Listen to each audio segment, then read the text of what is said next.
आपल्यासोबत सध्या ॲडव्होकेट हर्षल प्रधान सर आहेत. सर, दसरा मेळाव्याचा टीजर रिलीज झाला आहे. दसरा मेळाव्याचा टीजर म्हणजे लोकांना इतकी उत्कंठ आहे दसरा मेळाव्याची की संपूर्ण महाराष्ट्रातनं किंबहुना संपूर्ण देशातले कार्यकर्ते उत्सुक आहेत दसरा मेळाव्याला येण्यासाठी आणि ते सतत आम्हाला आमच्या संपर्कात आहेत आणि दसरा मेळाव्यामध्ये कोणकोणत्या गोष्टी असणार आहेत, कोणकोणती आकर्षण केंद्र आहेत याबद्दल ते आमच्याशी चर्चा करत आहेत.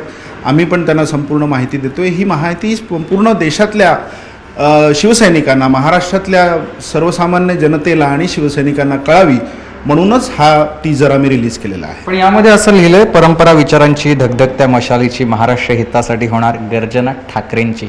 ठाकरेंची म्हणजे ते विचार कोणाचे आहेत महाराष्ट्रामध्ये? ठाकरेंचेच आहेत. पण ठाकरेंची म्हणजे राज ठाकरे पण येणार आहेत काय मेळाव्याला? ठाकरेंचे विचार ऐकायला जनता येते आणि शिवतीर्थ हे ठाकरेंच्या विचारांचं बलस्थान आहे. त्याच्यामुळे ठाकरेंचे विचार ऐकायला जनता येईल आणि ठाकरेंचे विचार ऐकायला मिळतील. पण राज ठाकरे पण असतील का या ठाकरेंमध्ये? तो विषय माझा नाही ना, तो विषय ठाकरे साहेबांचा आहे. त्यामुळे ठाकरे साहेबांचे विचार तुम्हाला ऐकायला मिळतील.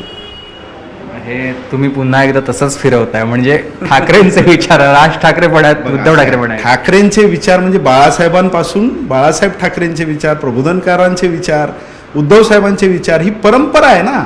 ही परंपरा ठाकरेंनी पूर्ण महाराष्ट्रात नाही पूर्ण देशात निर्माण केलेली आहे. त्यांच्या विचारांना ऐकण्यासाठी लोक येतात आणि ठाकरेंचे विचार तुम्हाला ऐकायला मिळतील. धन्यवाद सर आमच्याशी सविस्तर बोलल्याबद्दल. व्हिडिओ जर्नलिस्ट सचिन कुबडे याच्यासह सुमित सावंत, न्यूज 18 लोकमत, मुंबई.